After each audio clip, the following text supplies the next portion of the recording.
Olamilekon Adiola to move the motion for the Senate to receive and consider the report. Distinguished Senator Solomon Adiola Olamilekon. Thank you, Mr. President. Very distinguished colleague. Once again, Adiola Solomon Olamilekon, representing Lagos Western Senatorial District. Mr. President, distinguished colleague, may I move that this Senate do receive and consider the report of the 2022 budget of the Federal Inland Revenue Services of the Senate Committee on Finance. Mr. President, distinguished colleague, I so move.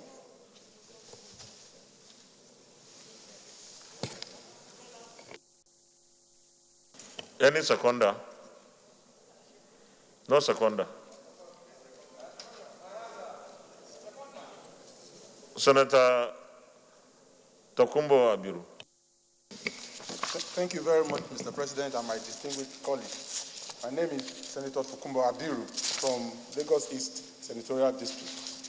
I rise to second the report to be presented in respect of the Federal Inland Revenue budget for 2022.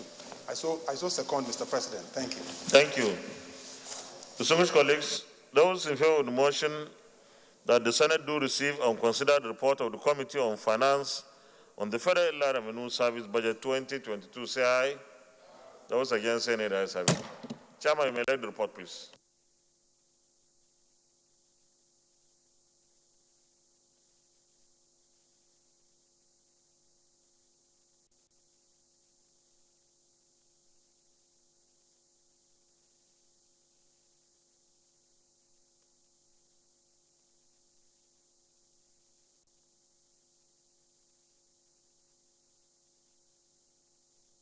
Chairman, you may present the report. Mr. President, very distinguished colleague, Adiola Solomon Olamilekon. Mr. President, the report of the Senate Committee on Finance on the 2022 budget of the Federal Inland Revenue Service. The Federal Inland Revenue Services is funded by the 4% cost of non-oil tax collection, which is appropriated by the National Assembly as stipulated in Section 15A of the Federal Inland Revenue Service Act 2007. A total sum of 215.81 billion is proposed for the 4% cost of collection for service year 2022. 2.0 has to do with the budget defense. 3.0, that is the membership of the committee. 3.0 also the review of the 2021 budget performances. Mr. President, distinguished colleague, the approved budget for 2021 and the actuals at October is clearly stated in 3.0 as well, and the achieved performance against the budget. 3.1, the service collected 4.53 trillion as at 31st October 2021 out of the total projected revenue target of 7.61 trillion, which represents 60% achievement. The performance based on the target for the period of 6.3 trillion represents 71% achievement. The non-oil component of the tax collected stands at 3.5 trillion and represents 63% achievement of the total non-oil revenue target of 5.6 trillion. 3.2.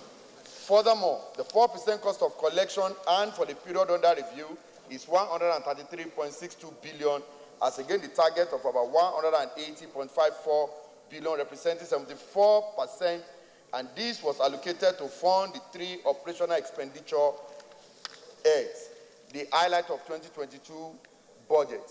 The service proposed to collect the following tax revenue target as derived from the federal government medium-term fiscal expenditure framework.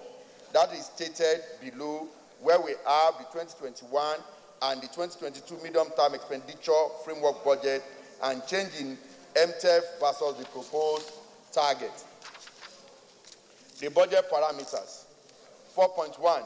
The service year 2022 budget estimate methodology is zero-based budgeting.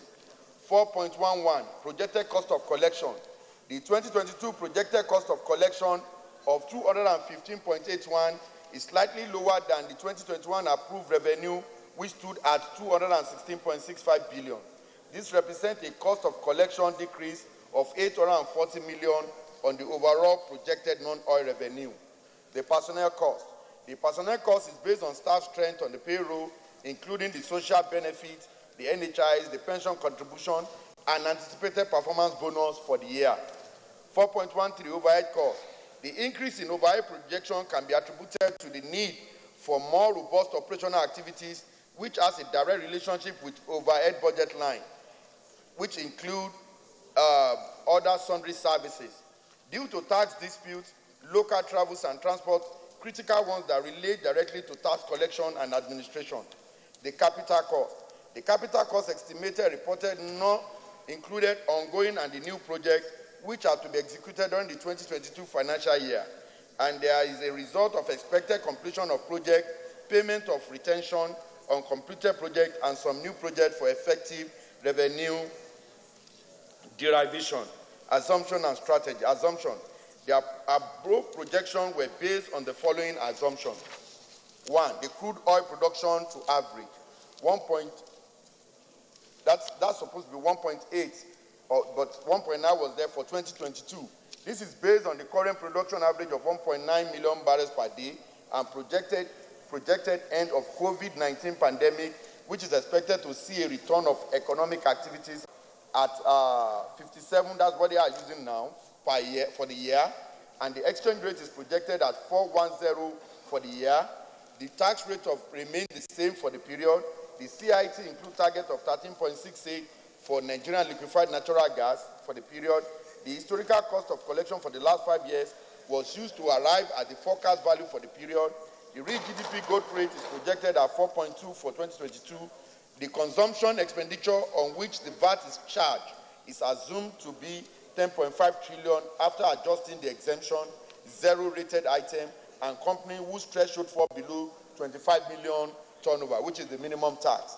The gross operational surplus of firm for which CIT forecast was derived is assumed to average 8.4 trillion after adjusting for firm in form of sector enterprises. Electronic money transfer levy was projectedly based on the volume of historical online transfer transactions published by the National Bureau of Statistics. Strategy. In order to achieve the above projection, the service puts in place strategy as follows. The recognition of the service for optimal performances functions have been properly aligned with the clear deliverables for efficiency and effectiveness.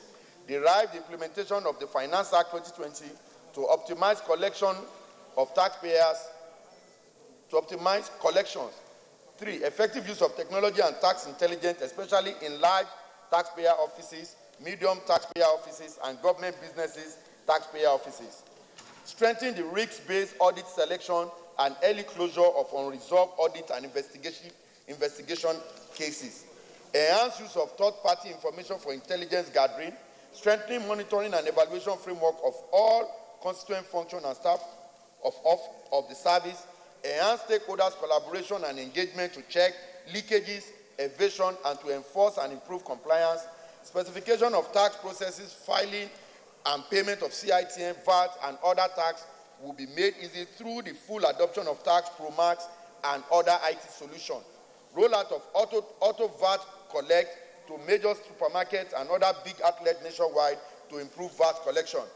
Conduct audits and reconciliation of all banks to ensure deduction and remittance of electronic money transfer.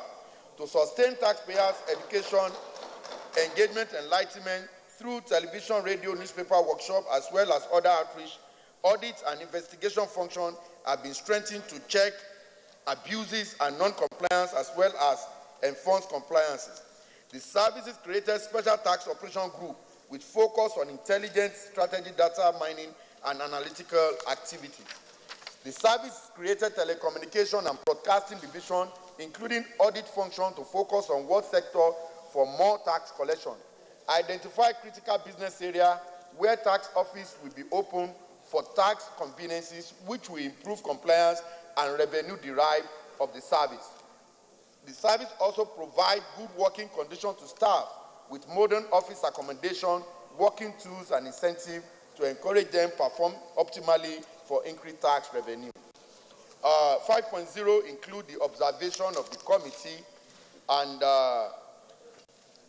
while the recommendation The committee recommends a total expenditure of 215,811,290,243 naira, which consists of personnel cost of 119,684,218,735 and overhead cost of 60,160,518,057 and a capital cost of 35,966,553,451 be approved for the Inland Revenue Services for the fiscal year 2022. Conclusion. The committee expressed deep appreciation to the Senate for the opportunity to serve in this capacity. Thank you. Mr. President,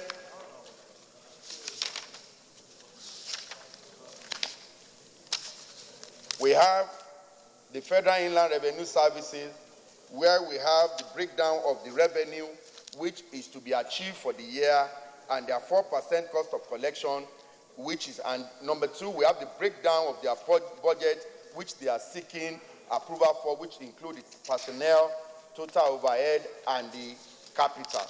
While other attachments include the breakdown by each of the transactions, which include the personnel, which is salaries and wages and allowances, the transport travels, and all others for both 2022 and the committee recommendation, and which also include that of overhead and capital. Mr. President, distinguished colleague, I so submit. Senator Tolu Odebi. Thank you, Mr. President, distinguished colleagues. My name is Tolu Odebi. I represent Ogun West.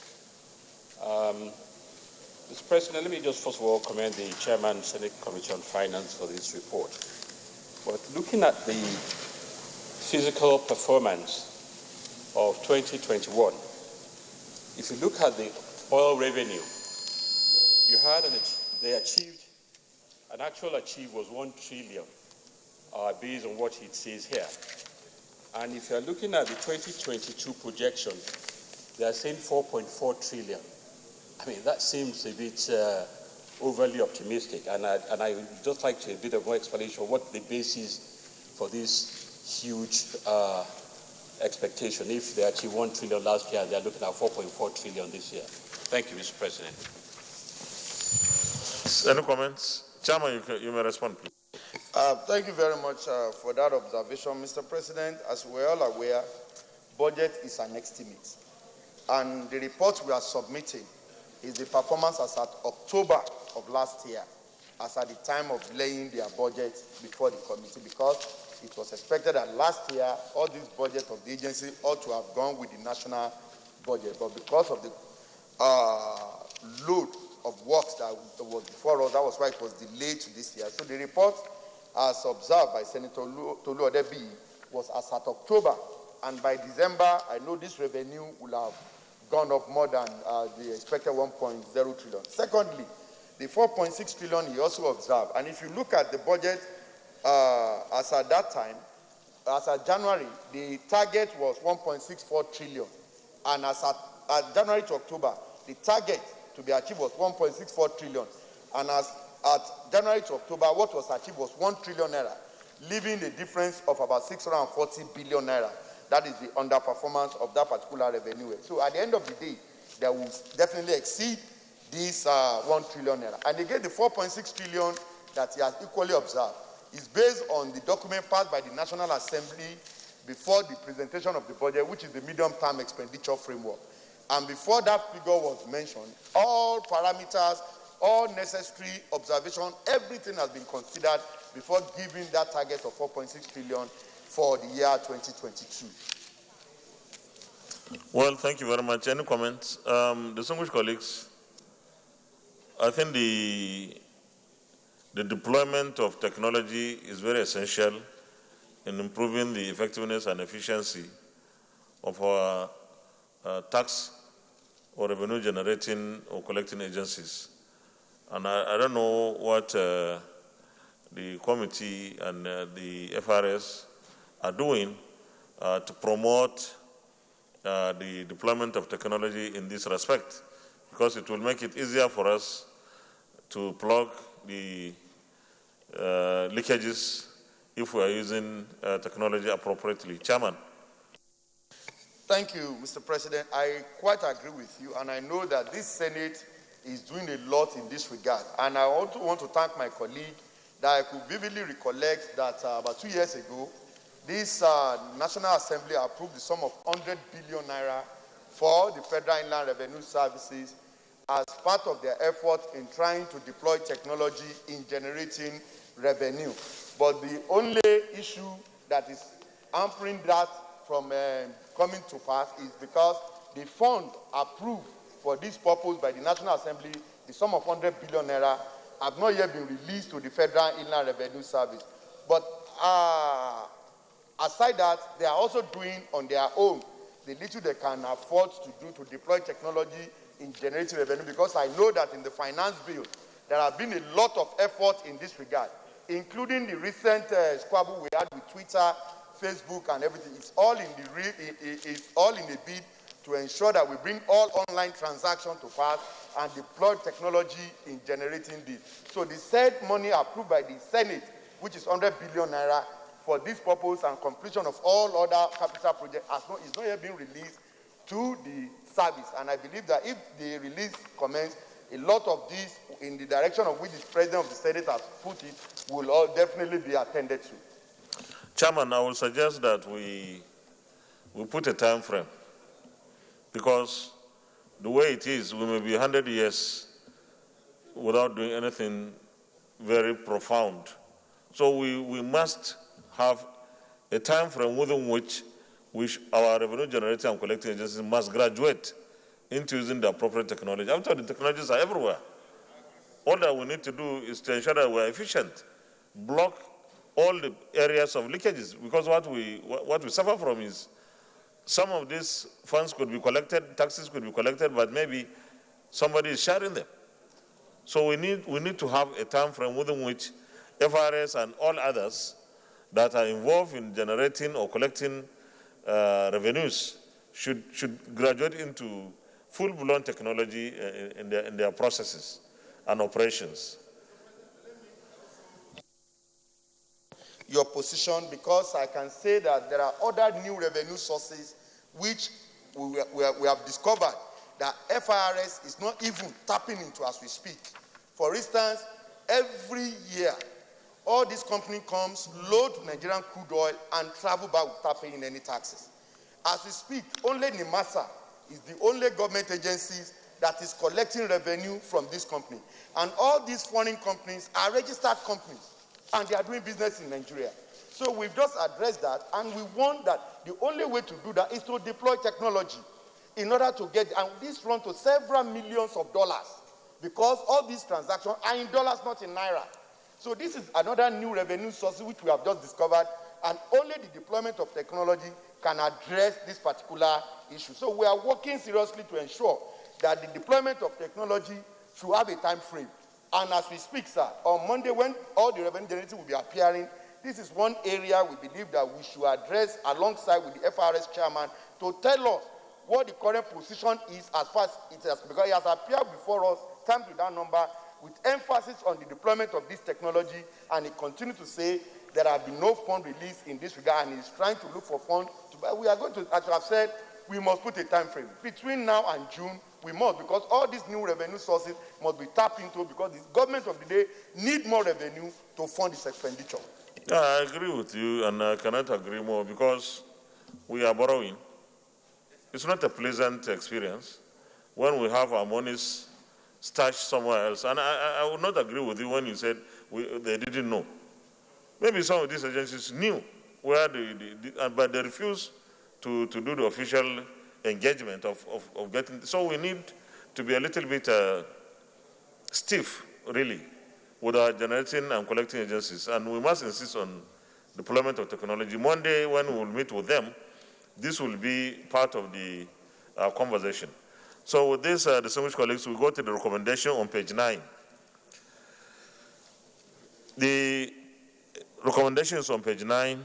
The committee recommends that a total expenditure of 215,811,290,243 naira only, which consists of personnel 119,694,218,735 naira, overhead cost 60,160,518,057 naira, and capital cost 35,966,553,451 naira be approved for further illa revenue for service for the fiscal year 2022. Those in favor of this recommendation say aye.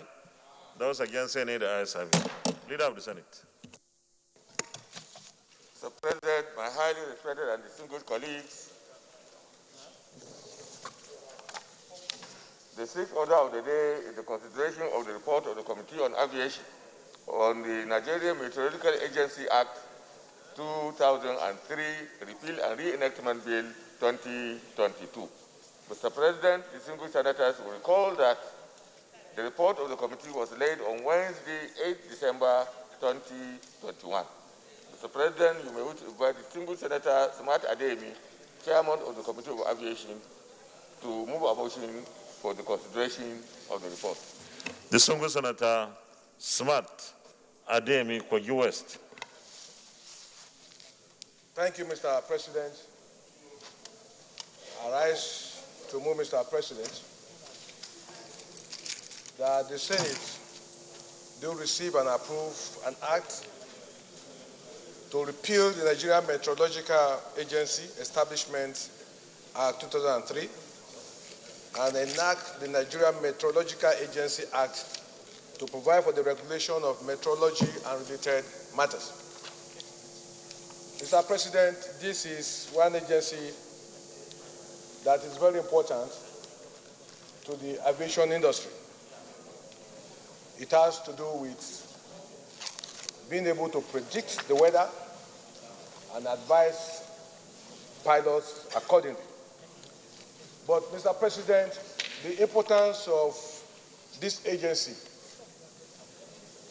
globally today goes beyond the aviation industry. This agency is important in the sense that not only the aviation industry, in fact, Mr. President, even in the marine industry sector, weather conditions and being able to predict the weather accurately is very important. What this bill seeks to do, Mr. President, is to further improve upon, repeal and amend certain sections of this bill.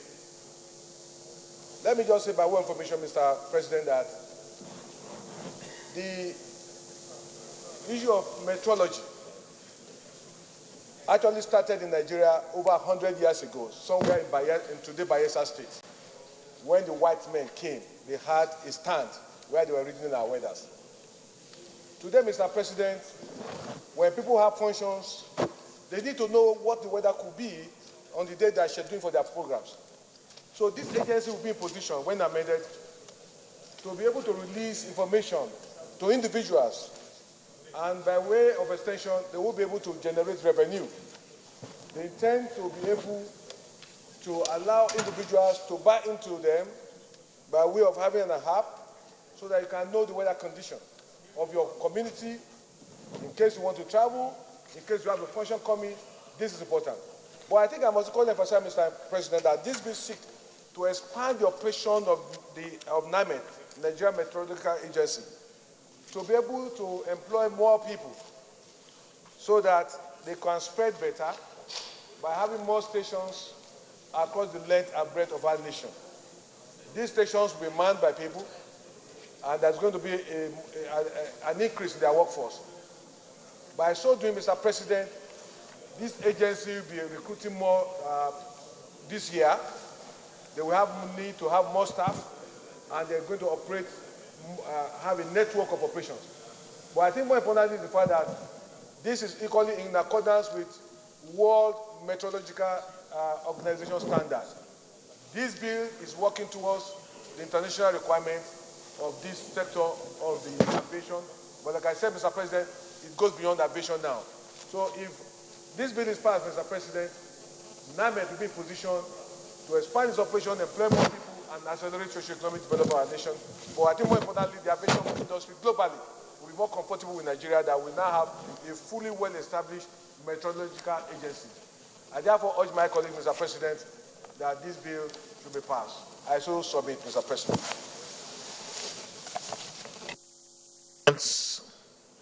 Leader of the Senate Committee of the Whole. Mr. President, I rise to move that this Senate results in the Committee of the Whole to consider this report. I so move. Minority Leader. Mr. President, I rise to second the motion. Distinguished colleagues, those in favor of the motion that the Senate resolves into Committee of the Whole to consider the report, say aye. Those against, say nay. The ayes have it.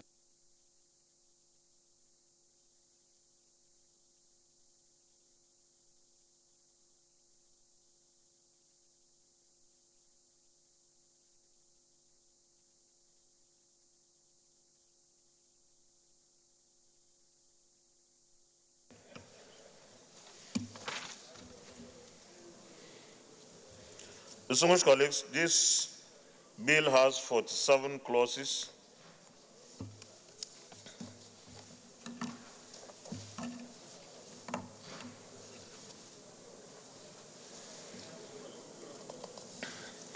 Those in favor of clauses 1, 2, 3, 4, tenure of office, and 5, cessation of membership, stand part of the bill, say aye.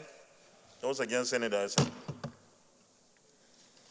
Those in favor of clauses 6, 7, 8, functions of the agency, 9, and 10, stand part of the bill, say aye. Those against, say nay. The ayes have it. Clause 11 is on page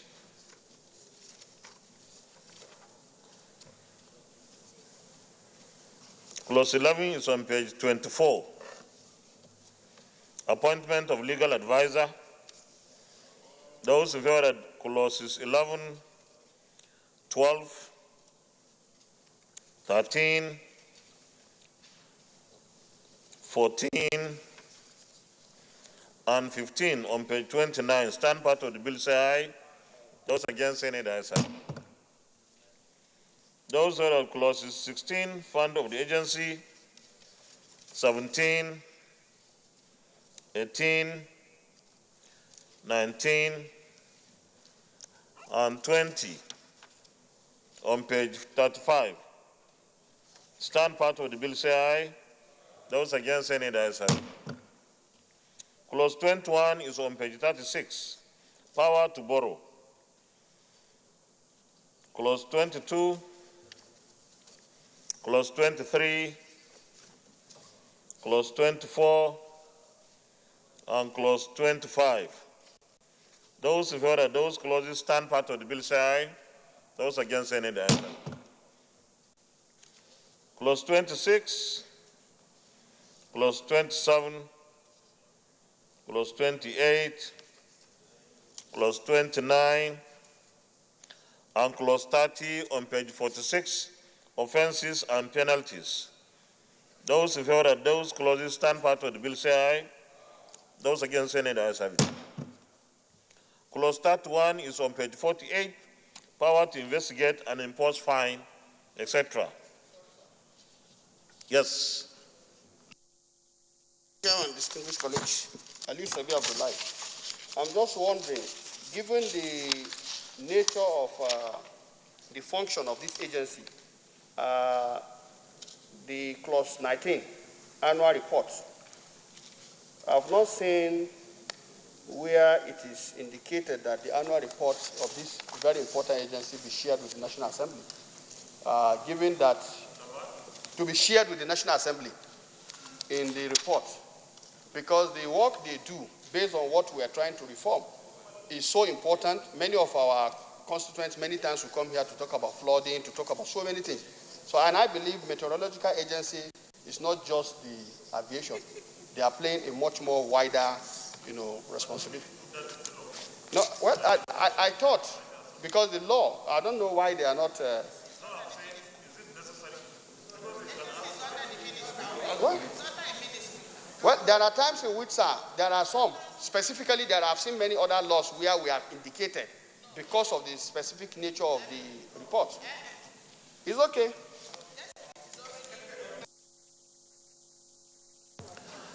The thing is, if any of us, or as an institution, if we want or need the report, we can ask the minister, not even the agency itself. We can ask the minister, but if we say statutorily giving us the report, I think maybe that will be over legislation. Well, this is where we'll round off today's live broadcast of Senate plenary. At the moment, Senate has passed 3 bills for second reading. These include a bill that seeks to repeal the Public Complaints Commission Act and to reenact the Public Interest Disclosure and Complaints Commission. Senate has also passed the 2022 budget of the Federal Inland Revenue Service of 215.8 billion naira. We will now hand you over to our studios so as to follow with our scheduled programs for the day. I am Ignatius Nkwo. Enjoy the rest of our programs. Close start 4, close start 5.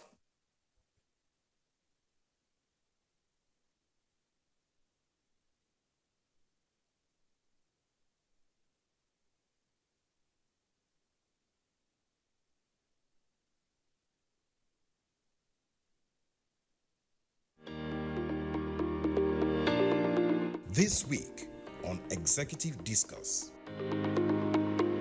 Farming that will hold this country together.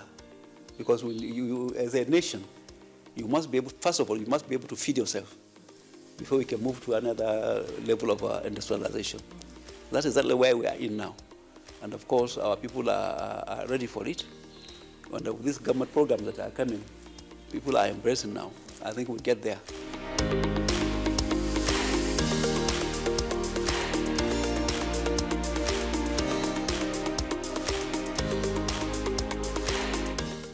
Hello and welcome. It's time for another interesting package of Everything Music. Angelina, you dey cool in my temperature. If you call, I go come deliver. This is Talking Movies. In times of old, the world was full of wonder. No. Stop it! Welcoming you to your weekend for today. It's time to use our voice. Beyond 6 packs. Bills. Pay the bills. Keep paying my telephone bills. Pay my bills. Welcome to Gallery.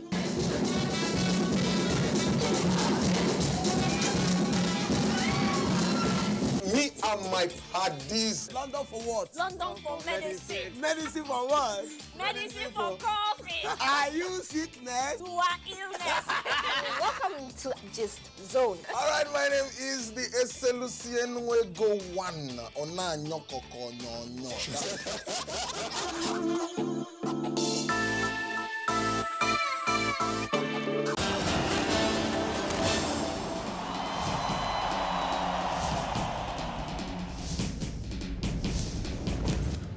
Issues in the sports sector remain one of the most debated among Nigerians due to the passion, followership, government involvement, impact on Nigeria's external image and our national life in the sports parliament. The NTA offers Nigerians deep views on issues with experts in the sports sector, offering in-depth analysis, hindsight, insight and foresight towards elevating Nigerian sports to the zenith on the floor of the sports parliament. Sports Parliament, a unique platform for sports discussions, showing live on the NTA. Keep a date with the parliamentarians. Your eyes have it.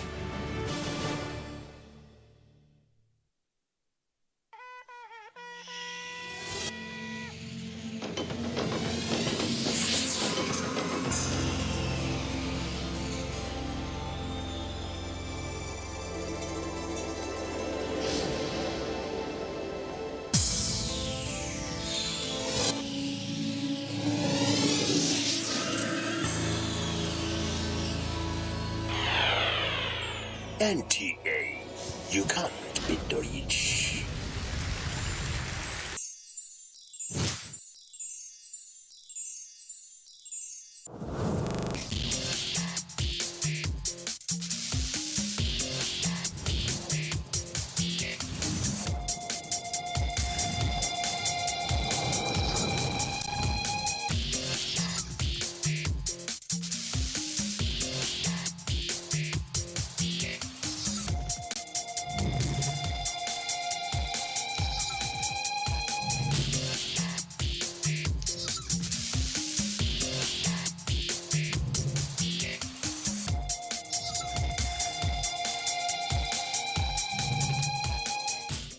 It's a new week right here on Entertainment Gist, a new week for new trending stories, a new week for new trending music, as well as comic videos. Welcome to another edition of Entertainment Gist. My name is Simeon Sunday, you already know. And of course, talking about new gist, a lot has been happening in the world of your favorite entertainers, especially as it has to do with Nigeria. I know a year ago, about in 2020, Ghetto, the saga was released by Funke Akindele, which she co-produced alongside her husband JJC Skills. And just recently at the AMA Awards, it got about 3 nominations. And it seems like this movie is not stopping anytime soon, as it just got another award, not in Nigeria, and this time all the way in the United Arab Emirates, talking about Dubai. Yes, the Meta Cinema Conference Awards have actually awarded Funke's movie as the highest grossing movie in Africa, not Nigeria, in Africa. And congratulations to the cast and crew of this movie, and also to Film One, the co-producers of Ghetto, the saga. And still talking about nominations, AMA Award is back. And remember, this award came into place back in 2005, and since 2005, it has been awarding excellence and outstanding achievements in the movie industry in Africa. And the nomination list is officially out. Remember, I said Ghetto, the saga has actually snagged 3 nominations. Eyimofe also has a couple of nominations, and La Femme Anjola by Rita Dominic has also gotten a couple of nominations as well. Rita Dominic has actually gotten a nomination for the Best Actress in a Lead Role. And of course, Funke Akindele's movie, talking about Ghetto, also got the award for the Outstanding Achievement in Editing. It also got a nomination for the Best Nigerian Film. Congratulations to all the Nigerian films that made it this year to the AMA, that is Africa Movie Academy Awards, celebrating all Africans. And of course, the Somalian movie, The Grave Digger's Wife, actually got the highest nomination at this year's AMA, snagging about 10 nominations. Congratulations to all the nominees of the AMAs 2021. And now it's time for us to check out a trailer of the most nominated movie at the AMAs 2021, talking about The Grave Digger's Wife. Have a feel of it and tell me what you think about it later on.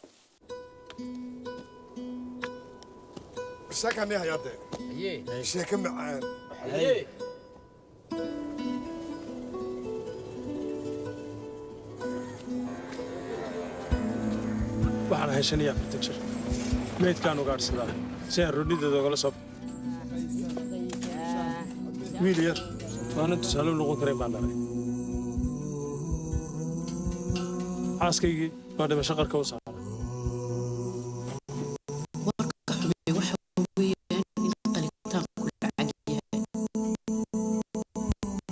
haddana tiyo saas tahay saaxib habeenni hurdala aniguma mende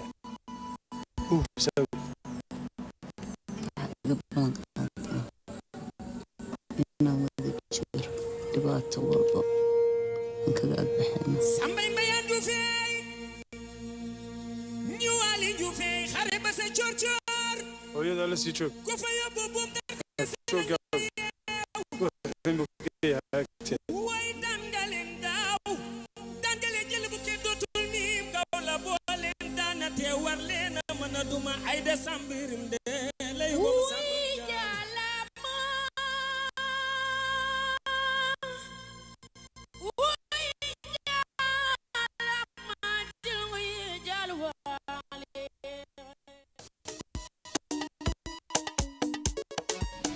That is the most nominated film at the AMA 2021, Gravedigger's Wife. I hope you enjoyed that trailer. Amazingly, no wonder the movie actually got such numbers of nomination. The picture is really amazing. The sound is... And of course, the characters in the movie, I love every bit of that movie. Anyway, congratulations to that. And now let's talk about something else that has been trending. We all know that the movie Queen Amina has been trending on Netflix. Nigerians have been talking about it. And since it dropped on Netflix, the review has been really amazing. And in case you don't know, the lead character of the movie, talking about Lucy Ame, who played the role of Queen Amina of Zazzau, decided to narrate a part of the production, that we never knew about. According to her in a recent interview, she said she almost lost her life while on the set of the movie. Remember, this film was shot in Plateau State. Yes, just to be precise. According to her, she said in one of the, scenes in the movie, she was flipped by the horse she was sitting on, and then she landed head first. So painful. Anyway, she said she's fine, and when she got back on set of the movie 3 weeks after the production was put on hold, she still had that PTSD and the fear of getting tipped over by the horse again. But this time, she did it well. And amazingly, no wonder the reviews have been really, really fantastic. Congratulations to the cast and crew of Amina. I need to see it. I haven't seen it myself. I think I'm going to see it. When I see it, I'll come back and give you a critical review of what I think about it, although the reviews have been good so far. And away from that, let's talk about one movie that made a lot of us, especially those of us who grew up in the 80s and 90s, really excited. And that is Sisters Act. Remember, Sisters Act actually hit the big screen back in 1992, and then a sequel was done in 1993. And after that, it seemed like Whoopi Goldberg just went missing on us. With the light of day.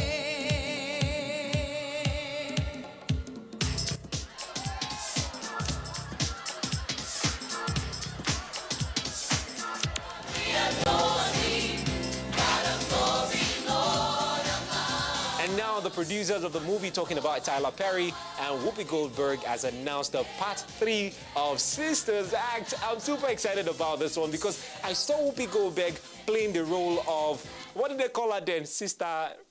Mary Sister, whatever Reverend Sister she played at the time. I love the character, and now she'll be reprising the role again in the part 3 of this movie. I do not really know the twists and turns that Tyler Perry will be introducing into the part 3, but I tell you, this one will keep you glued to your seats when it gets officially released. Congratulations to all the cast and crew of the movie. It's time for us to go check out the movie trailers for the week. When I come back, more trending stories for you.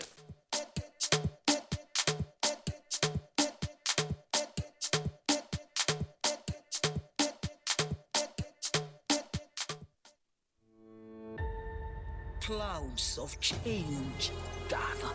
I desire to know how to use weapons like one of your soldiers, Baba. No woman has ever dreamt of joining Zazzau's armies. I am disposed to see how proficient she in particular turns out.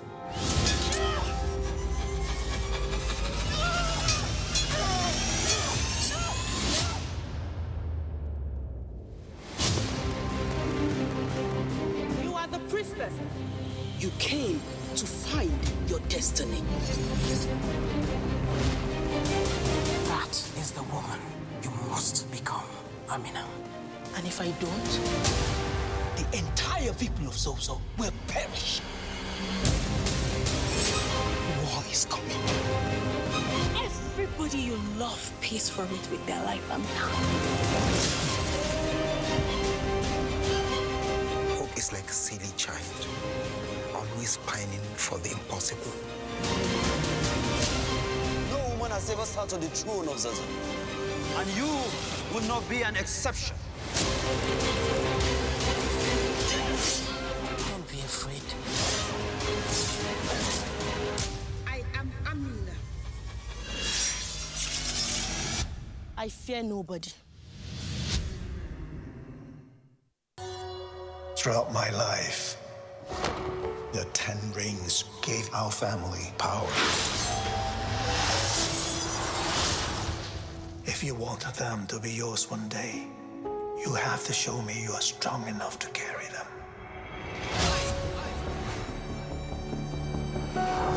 You are a product of all who came before you.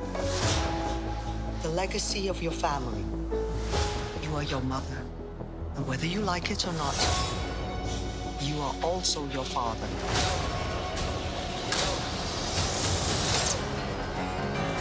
I told my men they wouldn't be able to kill you if they tried.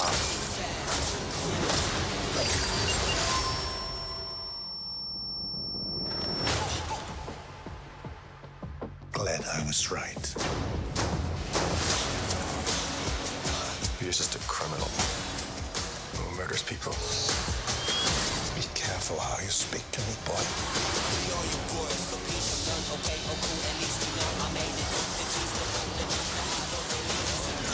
thought I could change my name. Start a new life. But I could never escape his shadow.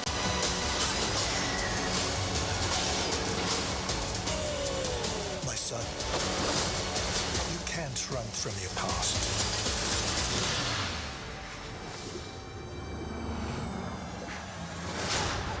Is this what you wanted?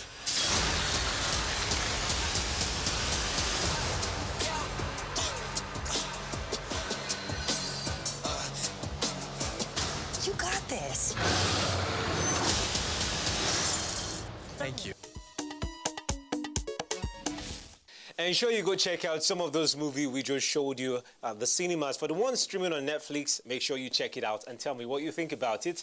This is still Entertainment Gist. Welcome back to the show. And now let me talk about Brimo Olawale. We all know this guy to be, I don't know, very controversial lately, posting stuff on social media, dragging a lot of celebrities, Two-Face Idibia included, and the wife. But that is not the part we're talking about right now. But it seems like all is not too fine in the camp of Brimo, as his record label and also his manager talking about Bill Music Company finally announced a split from the artist. Although we do not know why the split was necessitated, but all we can say right now, based on the official statement made by the manager and the company, is that they've gotten to a point in their career where they just have to grow and try other things. So anyway, according to the management, the split was peaceful. But let's just hope it stays that way. And we hope that in the coming months or coming years, we do not get to hear Brimo say, my record label did this to me and that, because he is fond of doing that. Anyway, we just hope the split is as peaceful as they claim.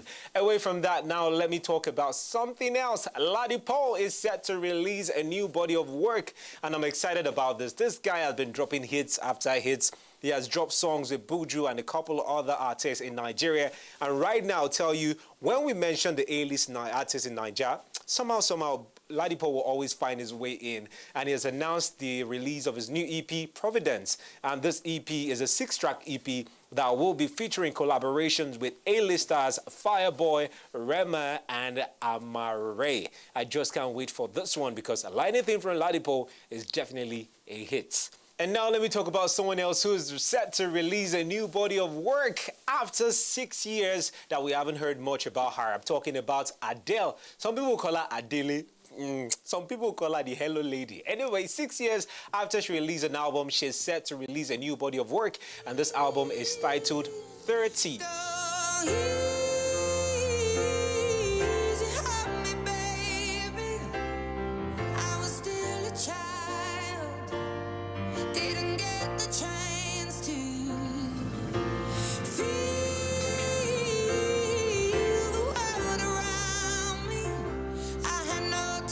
Choose what I chose to do. So go easy. And you're wondering why she decided to title the album 30. According to Adele, she announced that she started the official writing of this body of work 3 years ago. And this was when she was just 30 years old. According to her, this music documents her life and all the traumas that she has had to go through, especially in her marriage. And she said a part of the music, one song of this album, will be telling the story why she decided to leave her husband. So let's just keep our fingers crossed and anticipate this body of work. According to Adele, the album will be released this November. So we just can't wait for that one. Congratulations to Adele, or do I call her Adele, to make it Nigerian. Away from Adele, now let me talk about this music group that we loved back in the day. I'm talking about ABBA. Yes, the new school generation might not understand or relate to this particular one, but I know I'm not old school, I'm not new school, I'm in between, yes.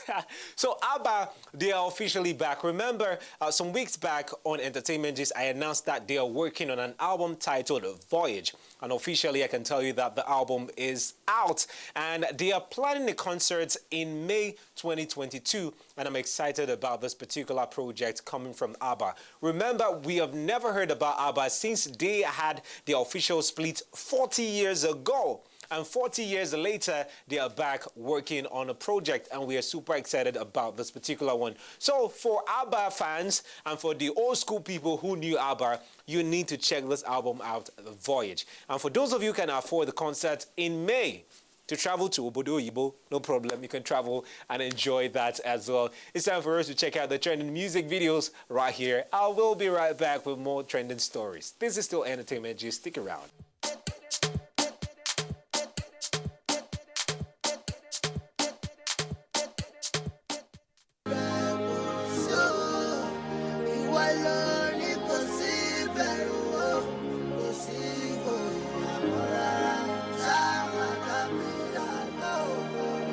This hustle I did, and I be lost my brother. Oh, the same day I still go past for carnival. Oh, day I still go past for carnival. Oh, I'm not saying I paid the price, but what I went through was all worth it on Christ.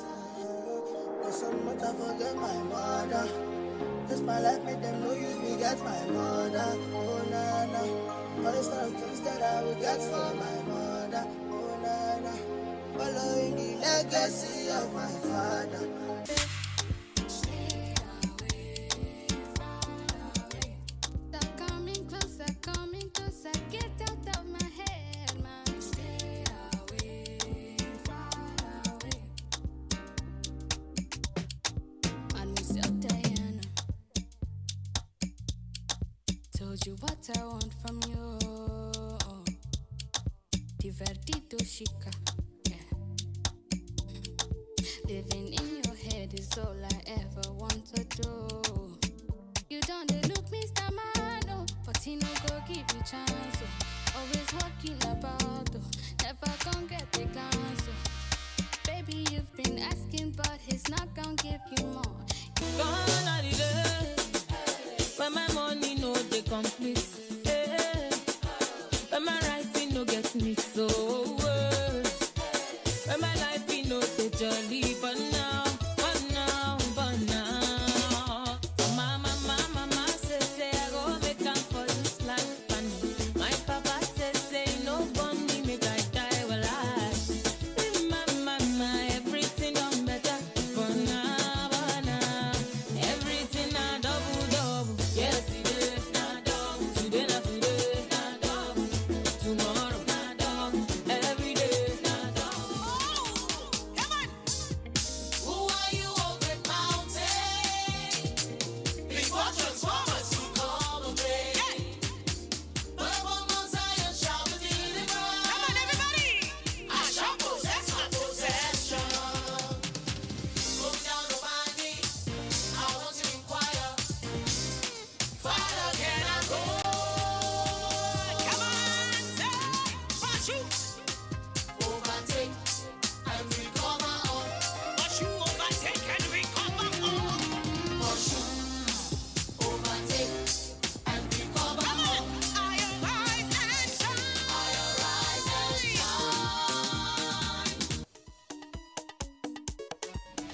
hope you enjoyed the trending music videos that we just brought to your way. Of course, it's time for you to get up and be body. Welcome back to the show. This is still Entertainment Gist. My name is Simeon Sunday. Remember, you can follow me on socials at I am Simeon Sunday. DM me, ask me anything, I'll answer you, but don't check me. Thank you. Okay, now let me talk about something else. Apparently, I was just strolling through the streets of Abuja, and guess who I came across? Yes, I'm talking about Jackie B of Big Brother Naija. Yes, I came across her and we had an interesting conversation. She talked about what she's up to after the Big Brother Naija house and what your fans should be expecting. So now, let's check out the conversation I had with Jackie. I have Jackie B! There are no balls here. She would have potted balls. She needs to pot balls. You want to pot balls? Anyway. I don't want to beat you at it, so I'll just... You don't want to beat me? I'll beat you. I'm good at this. Like, really good. Not as good as me. Sure.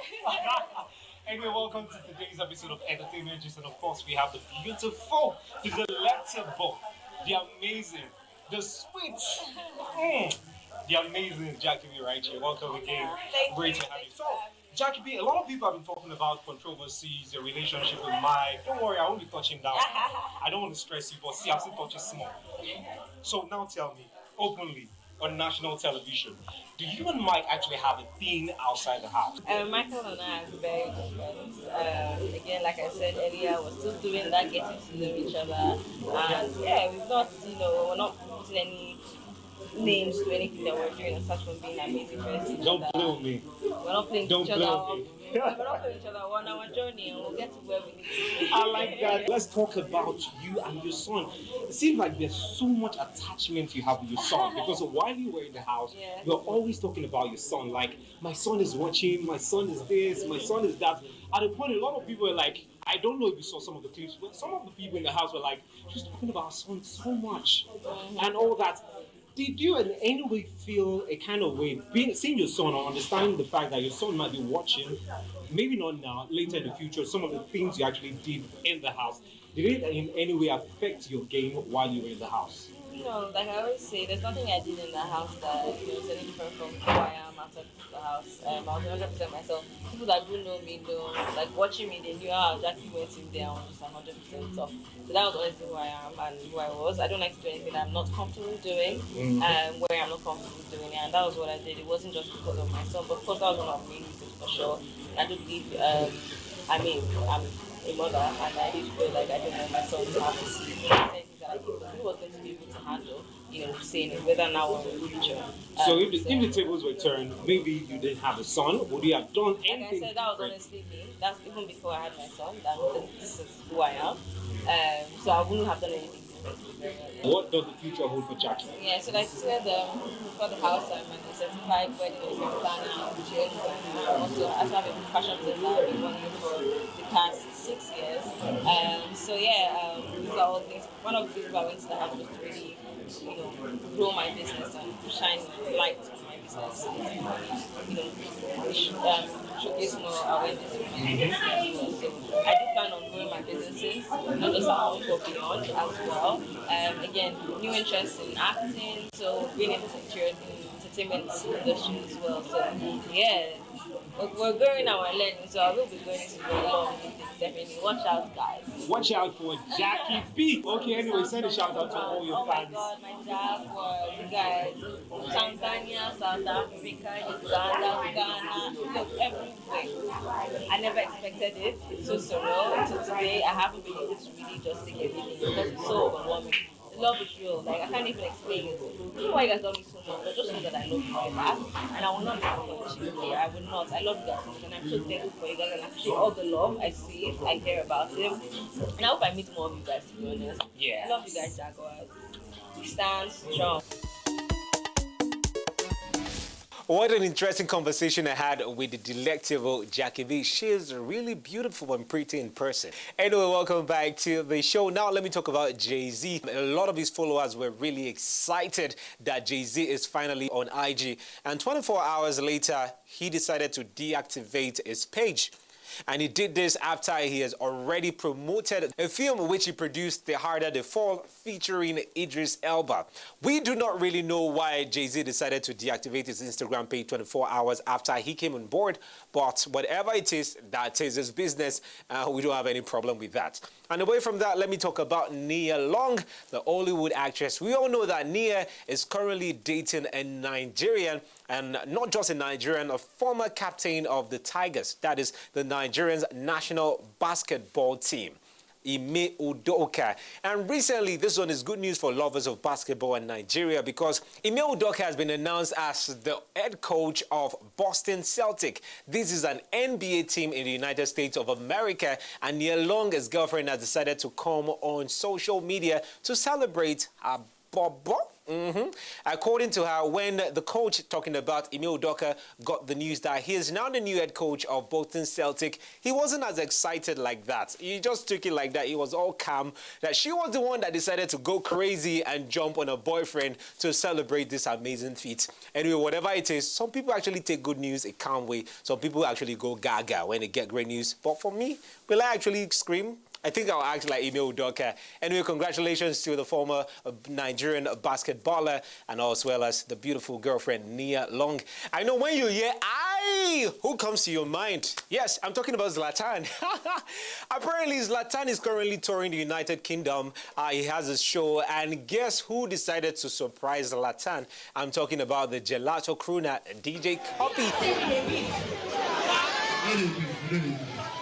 You don't even know. Make some noise if you love Zlatan! DJ Copy made a surprise appearance at Zlatan's concert in the UK, and a lot of people are like, wow, finally Zlatan and Copy have decided to squash their beef, and they've settled on stage. And while on stage, they performed their song Gelato. Remember the whole drama between DJ Copy and Zlatan started a few months back when DJ Copy came on social media to tell Nigerians to please beg Zlatan to unblock her on WhatsApp, Instagram, and Twitter at the time. And then in another interview, Zlatan was asked about the rift between himself and DJ Copy. But Zlatan said, please, who is Copy? Is that an artist? And then that caused a lot of, drama in the social space. A lot of people are asking, wow, so there is actually a problem between Copy and Zlatan. But right now, despite all the drama that ensued, where someone had to officially come and beg DJ Copy that, please, I'm sorry for the mouth that I came to choke in your matter. I'm not going to mention the person, but right now we're excited that Zlatan and Copy are officially back together. They've settled their problem and they are good. And on this note, we're wrapping things up on Entertainment Gist. Thank you so much for being a part of the show. It has been a great time talking entertainment. Of course, I'll be here next week to give you some more trending stories. My name is Simeon Sunday. Remember, you can follow me on socials at I am Simeon Sunday. Follow me, I'll follow you right back. And thank you to the team who made this possible. From my humble self, Simeon Sunday, I say, Sosongo, Eshe, Dalu, Adatinda, Ndatinda. Don't mind me what I'm speaking. Bye for now.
Welcome to Abuja, the place that unites Nigeria.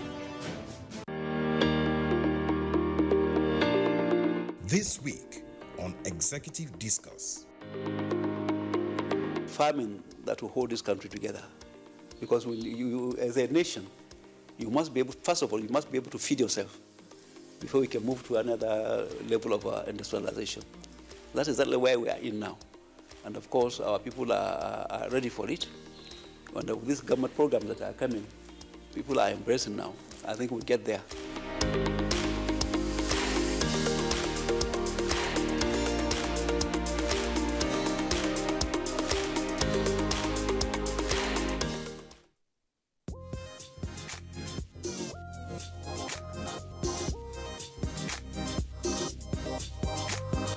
Wannan labarin ma yana peji na 36.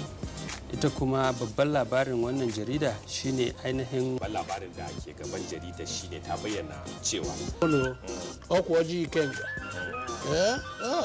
eziokwu nwanne m nwoke Ikechukwu Ndukwe Igbo mam iji wee mee ka ụbọchị na-aga n'anya ya ọjọ́ tuntun léwútẹ́lú nù. Nation fún ti òwúrọ̀ yìí ibẹ̀ náà ti sọ pé àwọn ìgbìmọ̀ aláṣẹ ìpínlẹ̀ Benue pàṣẹ wípé.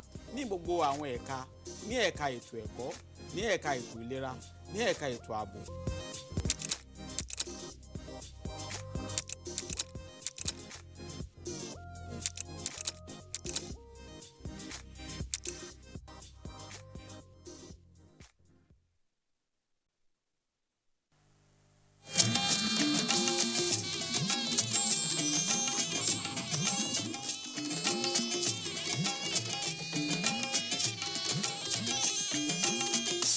This is the network service of the NTA.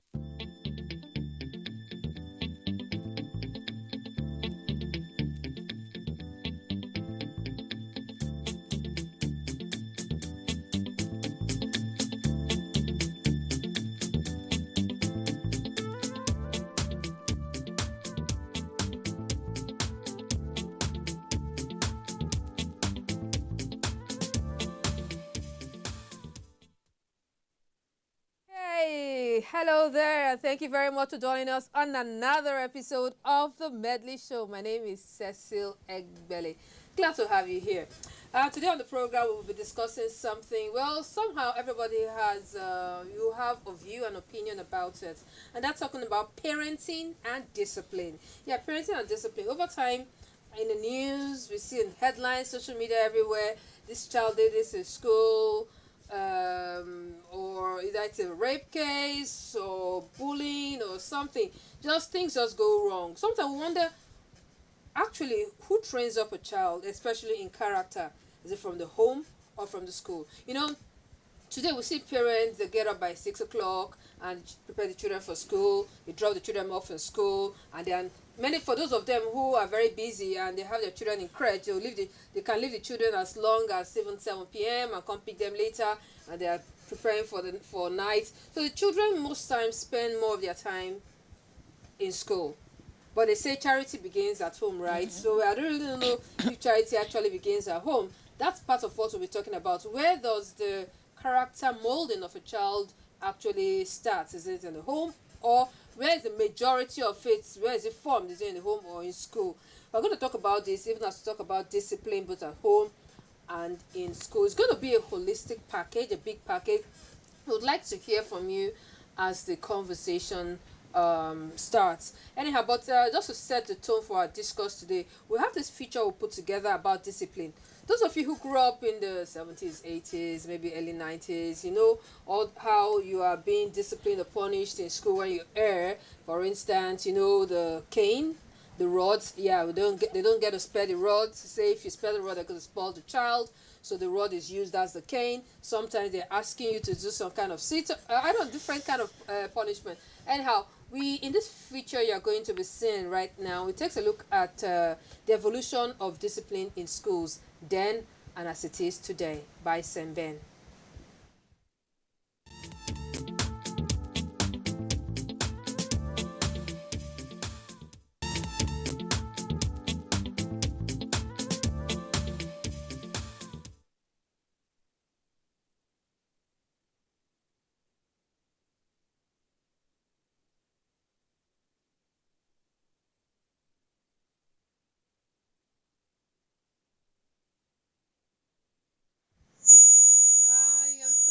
for that little technical hitch, but never mind. We will get that to you across and very shortly too. Well, at least you got a big picture of what that was meant to talk about. Disciplining back then in school. I know. Well, I was a good child, so yes, I know. Someone is laughing. Is too. Anyway, it's time for you to meet my guest. Let me start with you. My guest, Mary Beth Chima. She's not new to this show. She's been here before.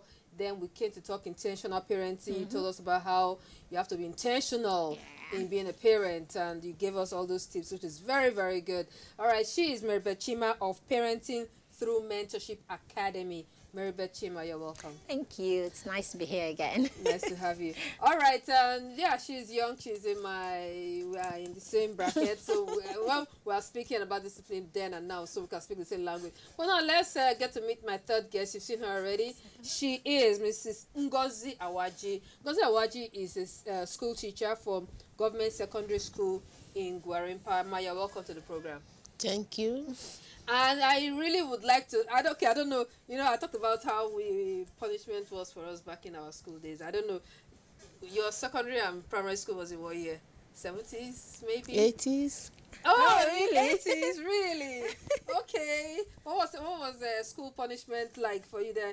I know during our time, they use the cane. There's this one that they do this sit up or press up. No, you have to act like you're sitting, and you just stretch out like this. I can't remember what it was called. Yeah. Riding in the air. Riding in the air. That's it. Riding in the air. Wow. Okay. How was it? Did you do your time in school? Yeah, we did that. You ask every students to ride the bike, pick a pin. Pick pin. Yes. Then squats. Ah, yeah. And the old frog jump. Yes, the good old frog jump. How come you can remember? Okay, maybe because you're still in the class. I'm still in the system. She's still in the system. Do they still do that now? No, we don't allow that. We don't allow that now. Things have changed. Yes, a lot. Ah, really? We don't allow such punishments to go on. Mostly because of the changes in the society, it's not acceptable. But there are other ways you can correct a child. Okay, there are other ways. Yes. I think. Yeah, it's not everything about rod. Yeah. It's not everything about rod. There are other ways you use reward and withdrawal to correct a child. Yes, I get that. But you see, some students are stubborn. No? Yes, right from home. But we are there to help them out. Because they will get to a point, if you continue to flog them, they get used to it. The next thing they will say, highest thing, I'll be flogged. In fact, they will ask you to come and flog them. Wow. So there are you have to use other methods. You touch their emotions, speak to them, let them really understand what life is all about, and give them instances of people who have erred in that and see what they have arrived at, and now bring up a role model. Who do you want to be like? Do you want to be like this person? Okay, well, I really hope that's working. I don't know if I guess that's how it is in your children's school, right? Definitely. Yeah, but I thought that was sounding like a private school. Like private school thing. Okay, but you know what? We're going to come back to talk about it. Let's take that feature on discipline back then, and as the transition happens, how it is now. Then we'll be back. Discipline as it was in the beginning is gradually fading before our eyes. This decline is notable among families in cities and other urban areas. Today, elders see this as regrettable. This indiscipline shows in the educational system of the country, majorly in the private schools, where it seems roles have been reversed. Up to the late 1990s, teachers were considered masters of the classroom, where the principals were supreme of their schools. Once upon a time, when the school authority requested to meet a child's parents, that usually spells one thing in the mind of the minor: I'm in big trouble. Certain things were thought unthinkable of the child. 1. Report your teacher or principal to your parents. 2. Be rude to either your teacher or principal. 3. Be rude or disrespectful to your parents in front of your teacher or other parents. Back in the day, students were in their best behaviors, as an invitation of one's parents could put a tag on the child and the family. At the dawn of the new millennium, with the spread of private schools, classroom experiences started having twists. Pupils were becoming untouchable, notwithstanding their crimes. And just before our eyes, power seemed to be changing hands. Today, it is possible for an ill-mannered child or one failing in grades can say to a tutor, "My parents will hear of this." These words could spell doom or disaster for the teacher, as it could ultimately cost him or her their job. For reasons such as this, a teacher may turn a blind eye to a misbehaving minor, may negotiate a turnaround, or even apologize to the minor. Could this be the case of sparing the rod while spoiling the child? Could it be an attempt at emulating Western practices or a poor teacher-student relationship? From the parents, there is this syndrome, like, I wouldn't want my child or my children to go through what I've gone through. You know, it's good to an extent, but how are we streamlining it? That's one part. To the other part, school owners. In those days, we can actually count, schools that are indiscipline exists. But now, you can count schools where discipline exists. Power have actually shifted. Could it be that too much discipline may be bad for learning? And every individual in the education industry, all stakeholders, the reason why we all came up to stop what is called corporal punishment is because it has actually affected quite good percentage of students' self-esteem. Like, there is this psychological insecurity going to school. I could remember my sister saying that they don't like going to school on Tuesday because a particular teacher will always wear red. And that day, whenever she's putting on red, they are in trouble. So those were examples, those were reasons why corporal punishments, were discouraged.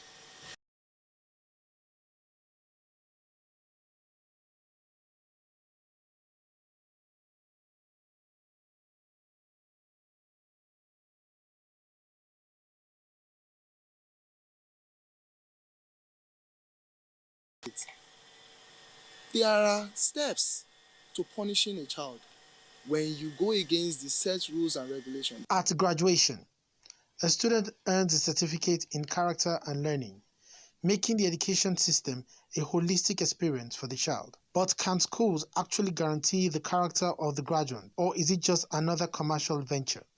We all want to make money, of course. When you have this business and it's booming, you want to bring resources from this business to expand, to go into this business. You want to have oil business and still be a school owner. You want to go into telecoms and the likes. But the only difference among all this stream of businesses, what separates education industry from all other industry is the fact that that is where lives are being moved. These are some of the issues we will be talking about in this episode of The Medley Show. Don't forget to participate.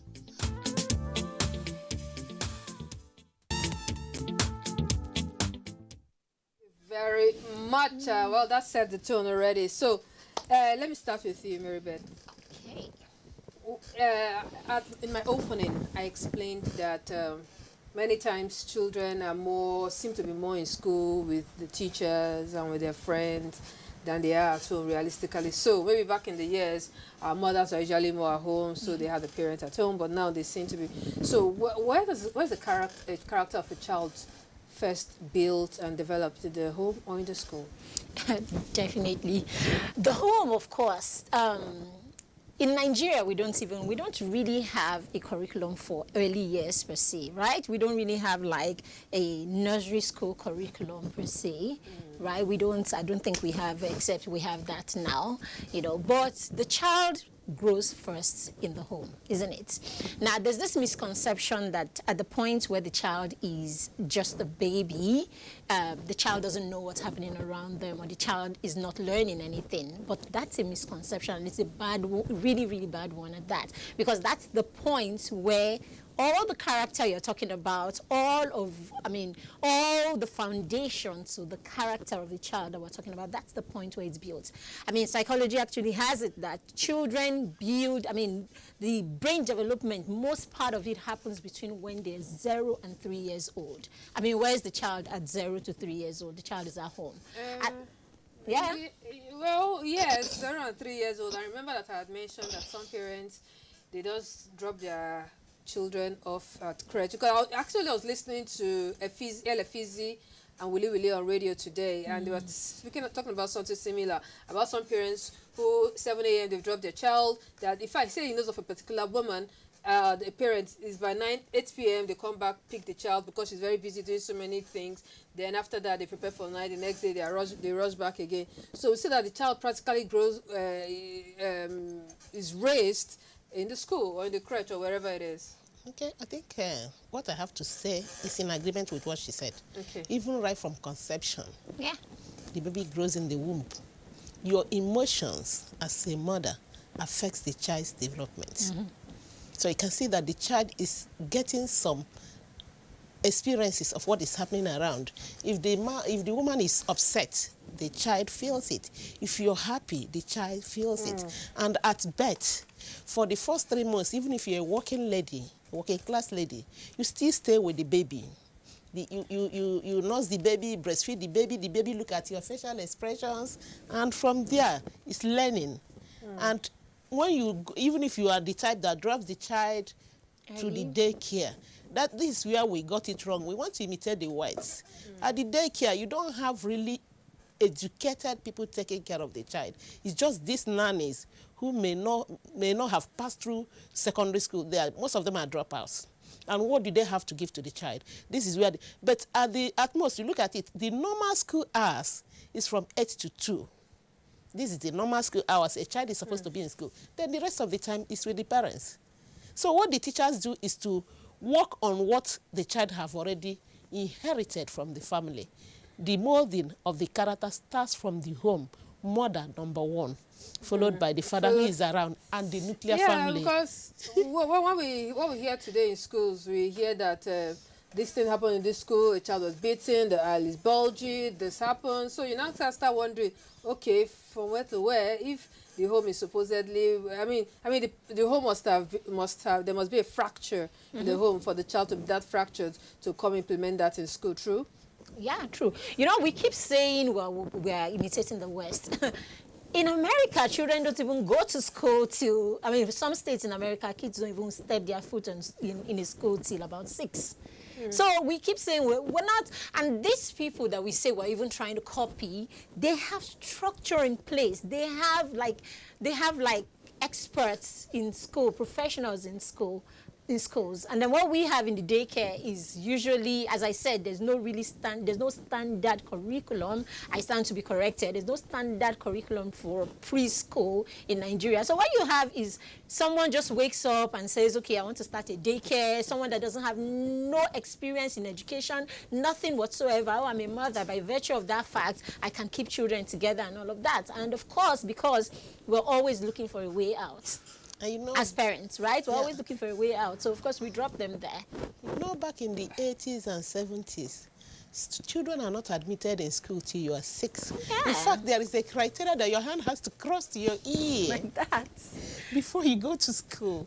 So, at least that gives you opportunity to have time with your family and know their norms and values before you get to the outside world. Okay, anyhow, but I get the point. I get what you're talking about. But I would like us to take a look at another feature, because there are some people who argue the fact that these is a corporal punishment, like a physical punishment of a child, and the whole counseling expression you're trying to explain, some people still believe that maybe those punishments would still actually work. Anyhow, Capsi put this together, and she says it's punishment in schools, and she spoke with an expert who told us the pros and the cons of it.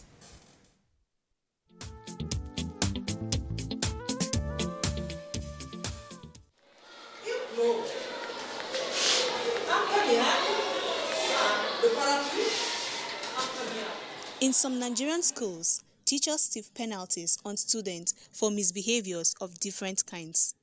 These punishments come in various forms: lashing, kneeling, squatting, and other measures to met out pain on the victim.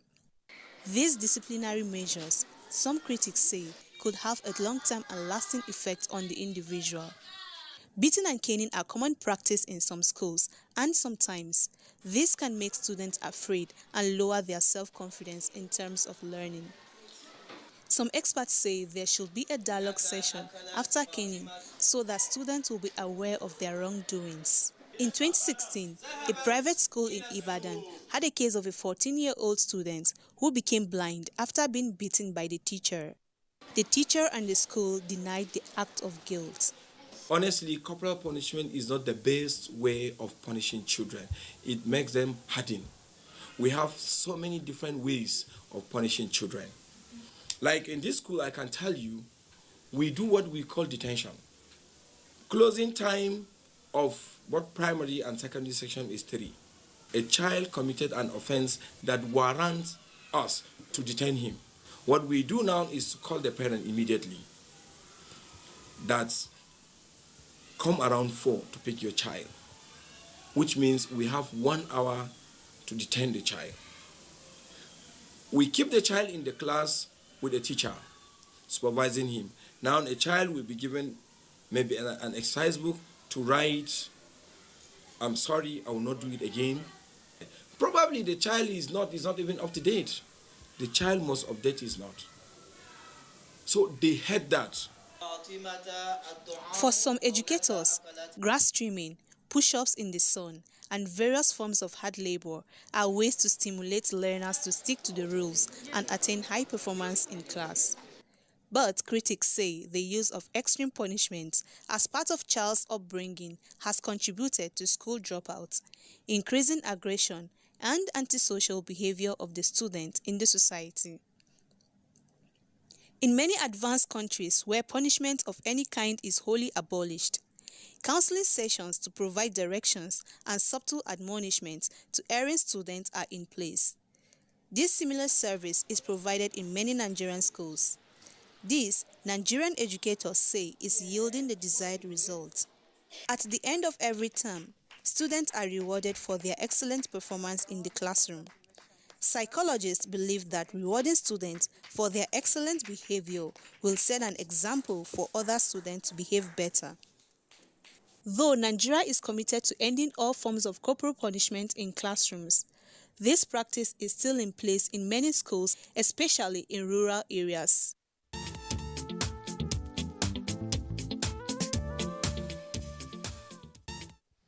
All right, this is still the Medley Show. My name is Cecile, and we're talking about discipline in schools. Discipline in schools is the focus of our discourse today. You can be part of this conversation by sending us a message, WhatsApp or text message on our phone line 081 177 82020. That's our phone line. You can be part of this conversation. Tell us what you think about discipline back in the days, and of course discipline today in our schools. What do you think should be, what should not be? What do you think are the causes of the many issues we have? Some people will say it's in our boarding or day schools are part of the problem.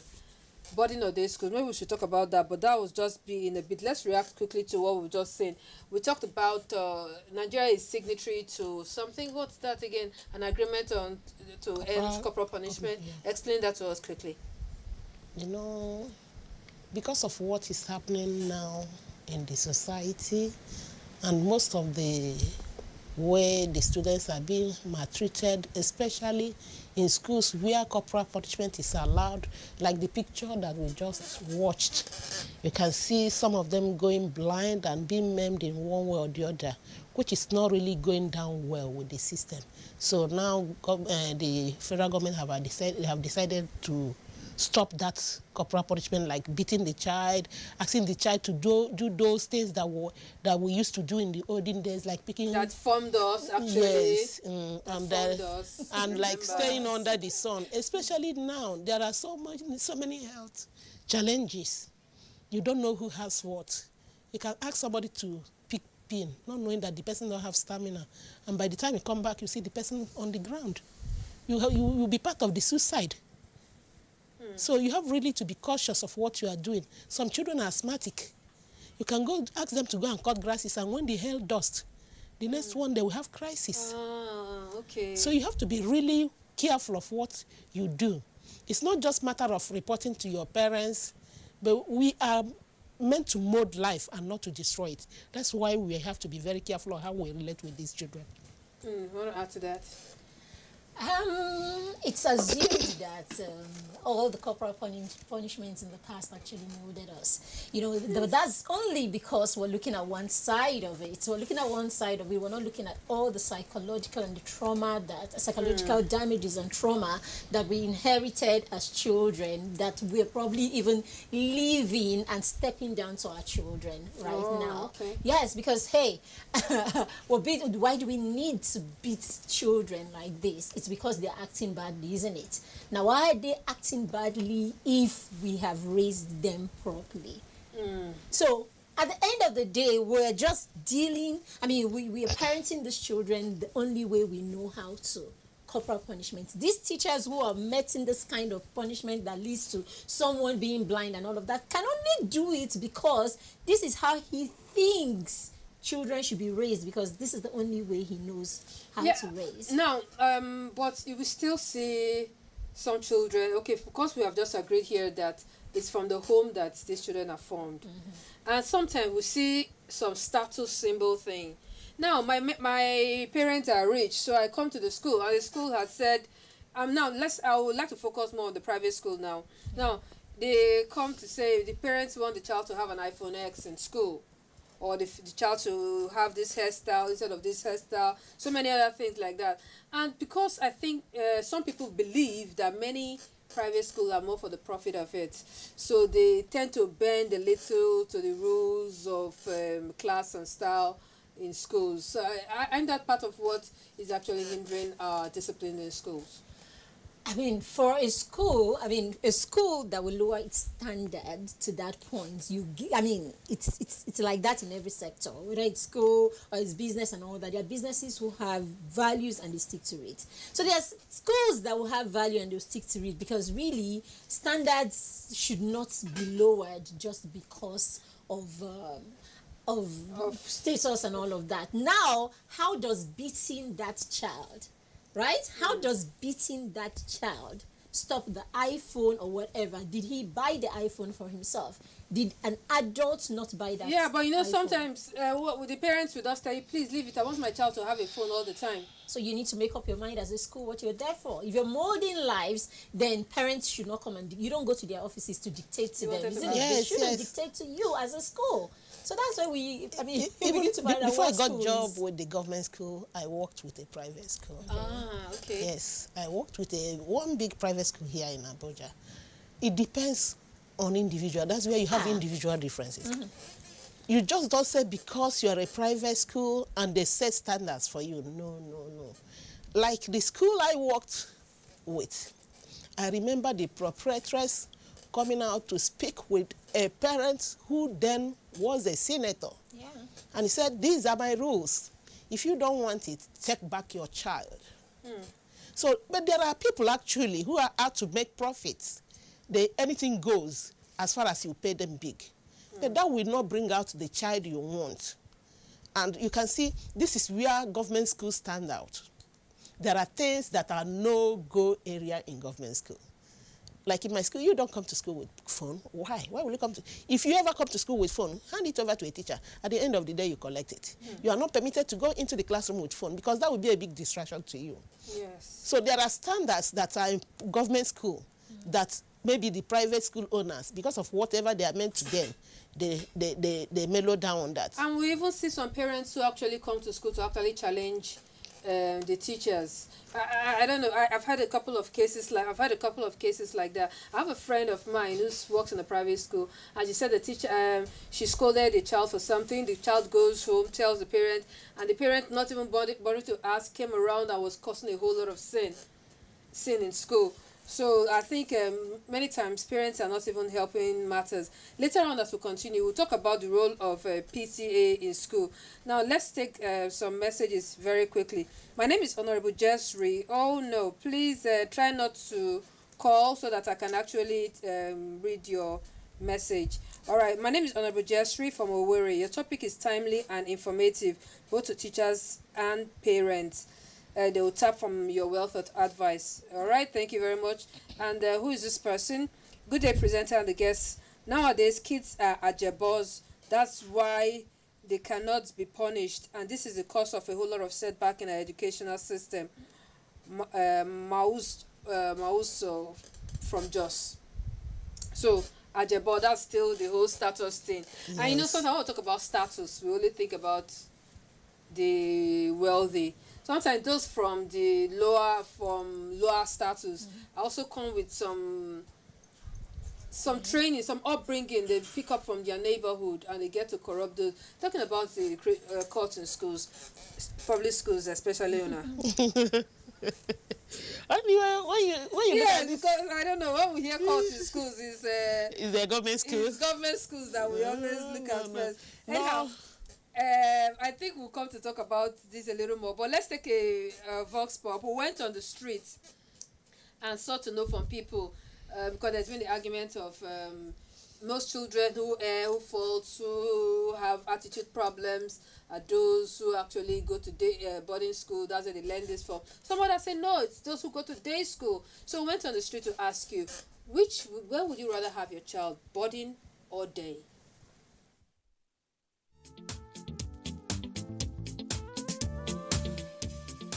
For my children, I picked a day school for them, because I will have chance to nurture them very well at home. You know, like I was able to get them lesson teacher that puts them through their subjects in school. Lessons is always going over and over them. So I think that's why I like it. I prefer the boarding school because there they will meet people of their own age mates that they will mix with. One, they'll be learning some things new. They are meeting a different set of people outside the immediate family. So by reason of all they've learned in the family, they'll now bring it and then see that, okay, life is not all about only the immediate family. There is the outer family there. So they'll meet with them, mix with them, and then take some of the values they've learned from you, and then put it there and put it to play, and then see to it that at the end of the day, a better society comes. I certainly will always go for a day school. I've never liked the boarding school right from time immemorial, and I would never ever subscribe to me or anyone I knew sending their children to boarding school. Firstly, I like to keep a tab on my kids. Be there when they grow up, be there to see what kind of friends they keep, what they do, what activities they engage themselves in. But when you send them to the boarding school, people have this notion that discipline is created more in the boarding school. But I stand to disagree with that. We've seen a lot of damage done to children who went to boarding school. I would prefer day school. The reason is the people were entrusting the life and education of our children into their hands now are no longer trusted. When a child gets into secondary school, you send him to the boarding house where the regimented, and when I mean regimented, that regimented is more or less coordinated better than it is coordinated at home. If your child is coming to school from home to the secondary school, most children who do that do not meet up with the assemblies in the morning. Maybe hold up, maybe not waking up early. So many things, so many other factors, trying to run the home and balance it out. So you might see that if that child is in the boarding school, early in the morning, the regimented arrangement of the school ensures that by 7 o'clock, that child should have woken up, had his bath, had his breakfast. If he doesn't wake up that time, he doesn't eat.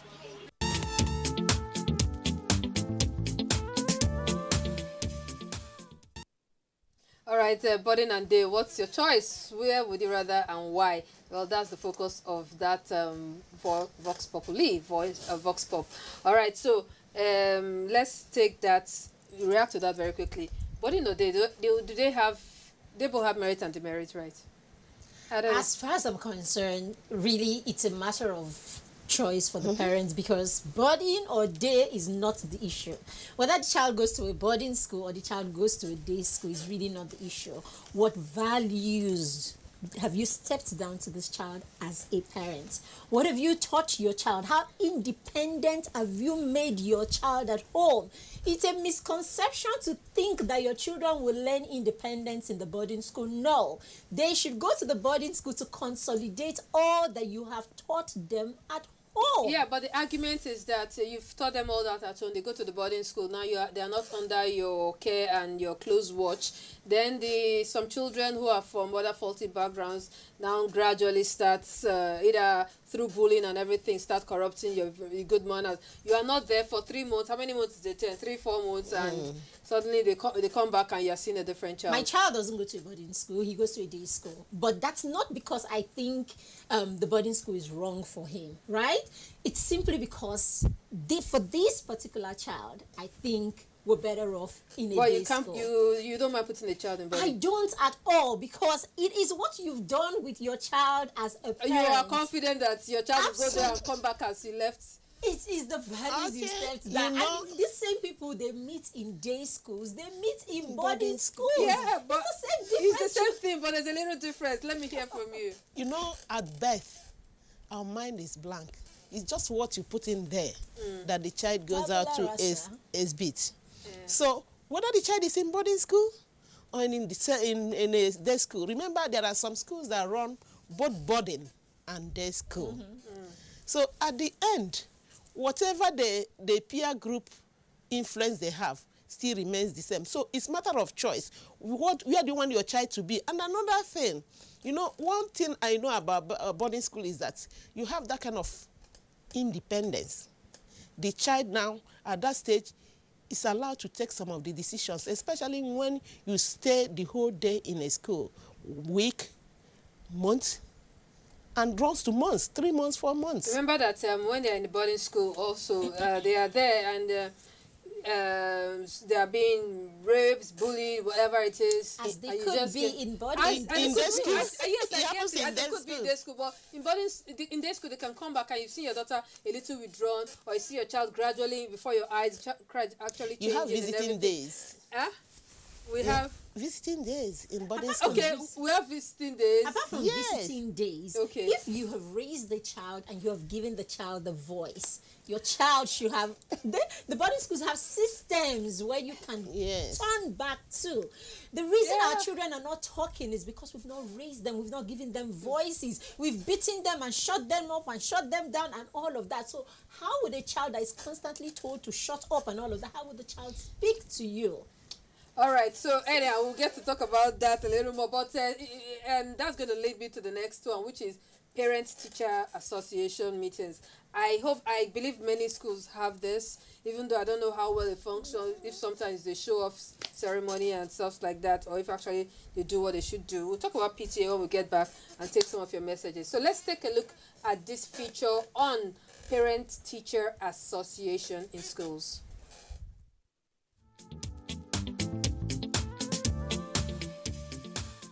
When parents entrust the training of their words to school, it is recommended that they remain co-formators in the lives of their words. To achieve this inclusiveness, the Parents-Teachers Association was formed. This conference of administrators and parents or guardians of students provides the needed platform for teachers to update parents on the performances and behaviors of their children and parents to ask critical questions, recommendations, and reviews of the school's programs. These meetings, which are standard practice in both public and private schools, are mostly held termly and may have enhanced the effective delivery of sound academic learning and discipline over the years. Very, very relevant, because you get to hear what your children learn in school, you get to see the activities they do, and you get to interact with the teachers to see where your child is lacking behind and what they need to improve on. As you know, learning is not all about books alone. There are some other things that children need to learn. Basically, every time they are vacating from school. I have 3 sons, and they are in their the first 2 are in their 4th year now. So virtually every time they are vacating, we attend the PTA. A visit to an Abuja school reveals that holding PTA meetings is not only mandatory for parents, but it's a must. It's one of the criteria. You must have Parent-Teachers Association. You must have executive of this Parent-Teacher Association. Either at the beginning or before the closing of a term, you must meet with the PTA. But if there is any need for you to call an urgent meeting for the PTA, we do. Like recently, I meet with the GS3 parents, purpose is that when a child gets to GS3, they think they've got to the end of the world. They will start to misbehave. So we have to let the parents know that at this point, the two of us have to work hand in hand. Educationist Rosemary Ojochenemi Osikoya says that PTA provided strong backing to schools in enforcing discipline in the past, and schools were seen as the ideal environment to model a child's character away from home. Acts as a pressure group. You will find that in the structure of the Parent Teachers Association, as you have that, they exist in chapters. They have these leadership positions. You find them at school level. They congregate at community, at local government level, up to state level, and then they have their national form in that, influencing policy direction in things that actually affect children in terms of curriculum, and part of essentially why you want them is that you want to be sure that your child is given the quality of education that he needs, the one he deserves to have. While it is a fact that parent-teachers meetings aim to improve homeschool communication, check excesses and raise school standards, why is there a surge in cases of misconduct among children in schools in recent times? So if the PTA you're telling me about is the one that have usurped, intimidate, interfere in the day-to-day running of the school, then I would tell you they have not meant up to that purpose. How much of space does Nigerian PTA takes at community level, at state level, in influencing those actual decisions? What is left is for the parent. There should be a synergy between the school management and the PTA so that the child should be informed or told categorically that doing this is right and doing this is wrong. A famous Nigerian adage says, it takes a woman to birth a child, but it takes the village to raise the child. So, raising a child sound in character and learning is not just the school's responsibility. Parents and society all share in the overall formation.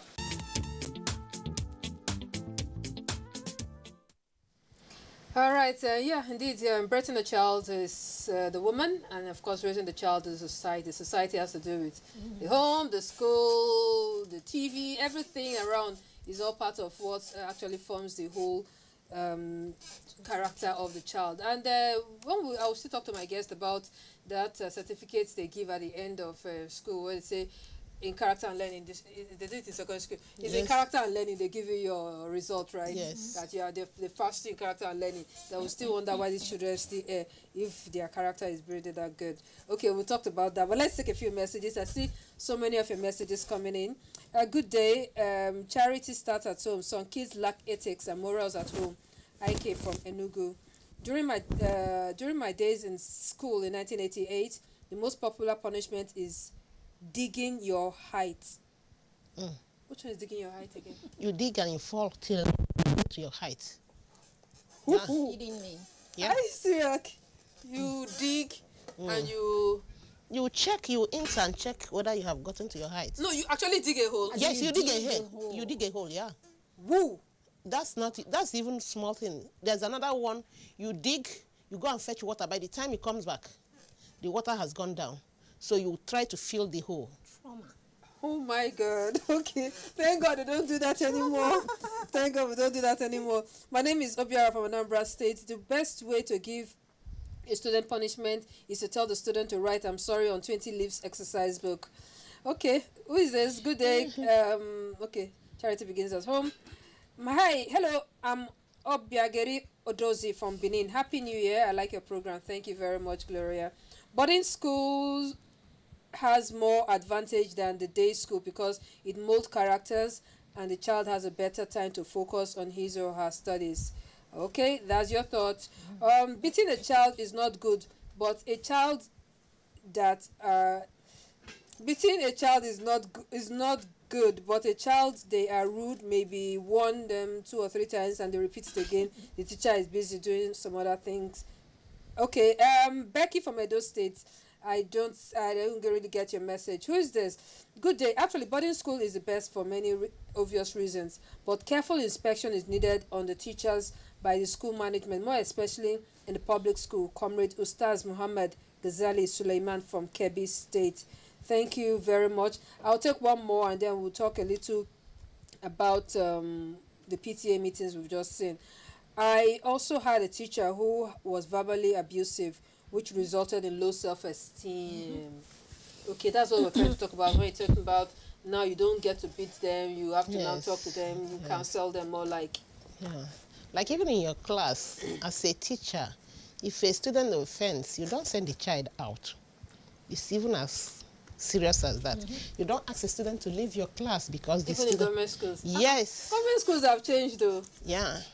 Like in our school, if a child offends and you want to correct the child, ask the child to stand up and come to the front. You can see if it is a child that is from a good home, for you to leave your seat and come to the front, you will really be touched. And at that point, you are not missing anything from your class work. You are listening to the teacher teach. And at the same time, you are serving a punishment. The next time, you will not like to be called out to stand in front of the class. Okay, let's talk PTA. PTA meetings. It holds in schools, really though, does it? It does. PTA meetings. Government schools mandatory. Yes. Yeah. Once a term. No. How often? As the case demands. We have at the beginning of the term, at the end of the term, and if there is any emergency, if there is any need for it, especially when there is disciplinary action to be taken, and that needs more than the parent of the child, the PTA can be involved. Okay. Okay, I think what you have in private schools are not exactly. A lot of private schools don't have, but PTA meetings. That's the truth. What do they cover? Yeah, so they have all kinds of meetings that meets the same purpose, but I think private schools tend to shy away from giving the PTA that's power. You know, that's the power where the PTA begins to decide what happens in your school, maybe because of the dynamics of a private school.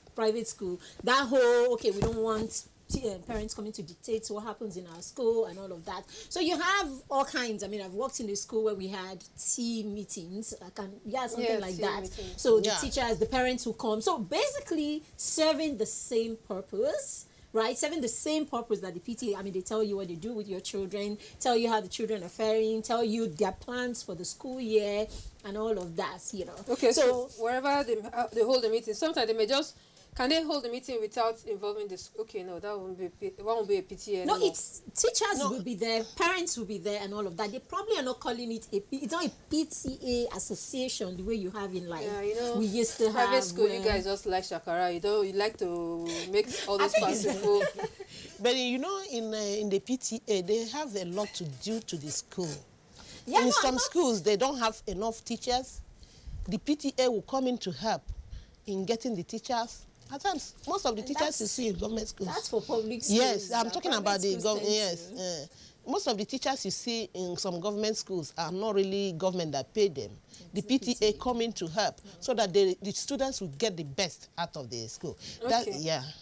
All right. So, well, that's besides the fact that in private schools, whether they call them PTA or they call them tea meetings or however it's called, whatever it's called, sometimes it's just ways of showing off nice dresses, as my colleague would say, and trying to intimidate some others with their whole status and everything. Yes, we've seen that happen. Let's call it spade a spade. I don't even own a private school.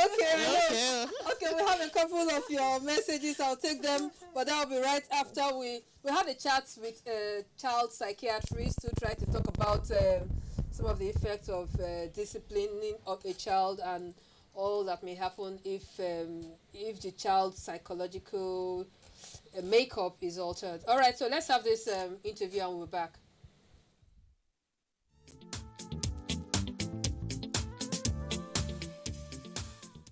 Well, a lot of behavior of parents is impacted by how they were raised, right? So, you know, they are parenting based on how they were parented.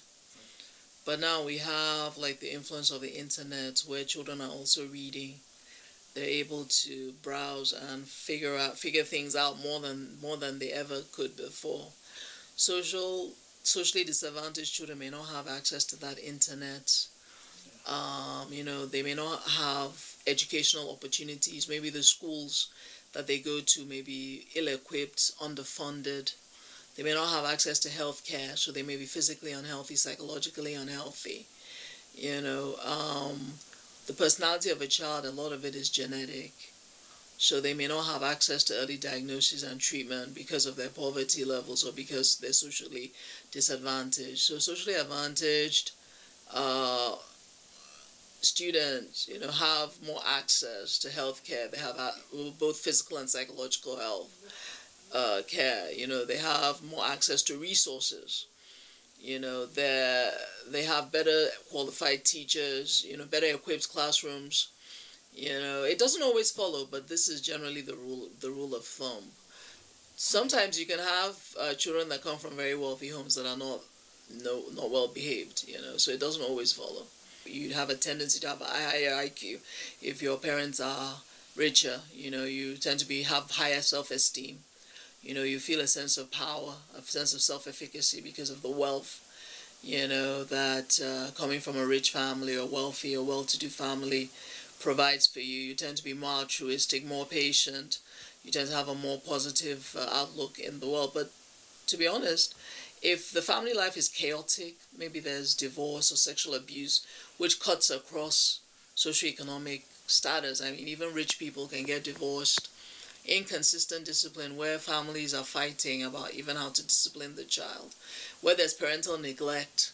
Some are so wealthy chasing money that they don't even know who their children are interacting with. Before they find out who their children are interacting with, the children already have 10 years of hard drugs and they have no idea who their children are. When they correct, it's punitive, not to understand why the child is behaving that way and to give the child what the child needs at that time, to be able to review what has happened from the perspective of the child. That means you have to have more empathy and respect for your children. They can't just be like mini me, where I can just treat them anytime I'm having a bad day. I can just be so severe. It shouldn't be about the discipline. It should be about connectedness, bonding with your child through every experience, whether positive or negative, and learning more about your child and how your child views the world and behaves.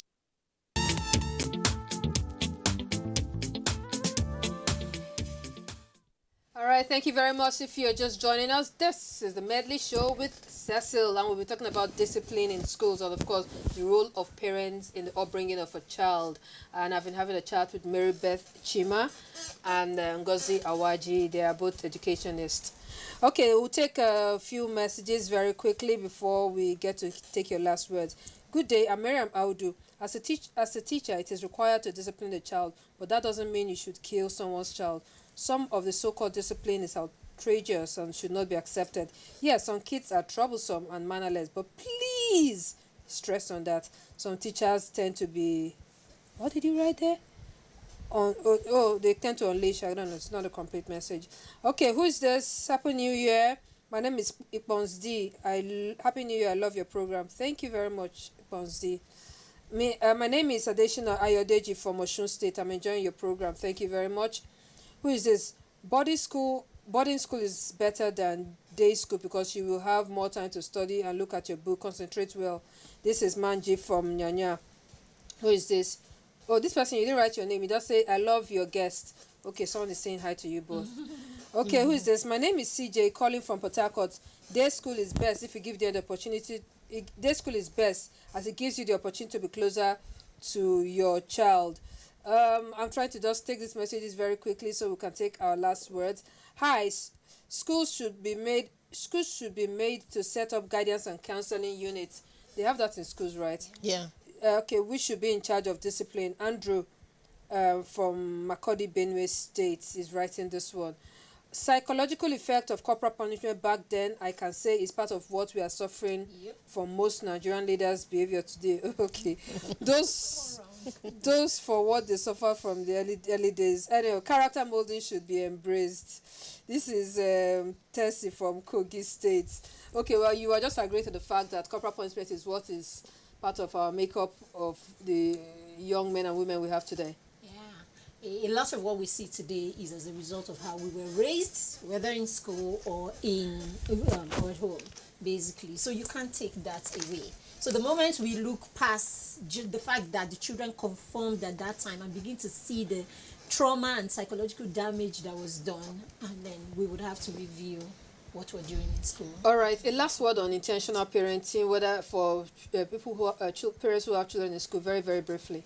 All right, so for me, school, home, there has to be a synergy, really. Raising the children starts from home and then it gets to the school. Everybody needs to be, all hands have to be on deck, really. So it's not a function of whether it's the school, whether it's at home, whether it's boarding school or even when I work 6 to 9. These things are excuses, Cecile. They're excuses. If you're not ready to raise a child, don't have one. It's as simple That's as strong. If you're not ready to raise a child, don't have one. I Yeah. agree. All right, let me have a last word from you on disciplined parenting of a child, both at home and in school. Okay. I'll just start by saying that John Locke said that personality is the product of experience and upbringing. Experience is what you get outside there. Upbringing is from the home. So whatever you are in school is what you have gotten from your parents to the school. And your parents, their emotions, their attitude determines what the child will be out there. If a child is very aggressive, check back home. Yes. The parents are very aggressive. So we try to mold our childhood very well before they come out. Thank you. That is very strong. So train up your child on the way you want the child to go, and whether it goes to boarding school or day school, and it's going to be the same. And for teachers and school proprietors out there, please be sure that you watch closely what happens in your school. And like they say, guidance and counseling works better than corporal punishment. I've been having this chat with Mrs. Ngozi Awaji. She is a teacher in government secondary school in Gwarimpa here in Abuja. Thank you very much for coming around. Thank you What do very you much. teach? I teach chemistry. Science. Okay, I was expecting you to say something like English. No. Okay. I'm All a right. science person. Mary Beth Chima, Parenting Through Mentorship Academy. Thank you very much for coming around. Thank you. All right. I hope we'll bring you back again to talk something else and maybe intentional parenting this time. And good luck at your academy. Thank you. All right. And from me, it's bye-bye. Let's do this again next week with another exciting and informative topic. Thank you very much. Thank you.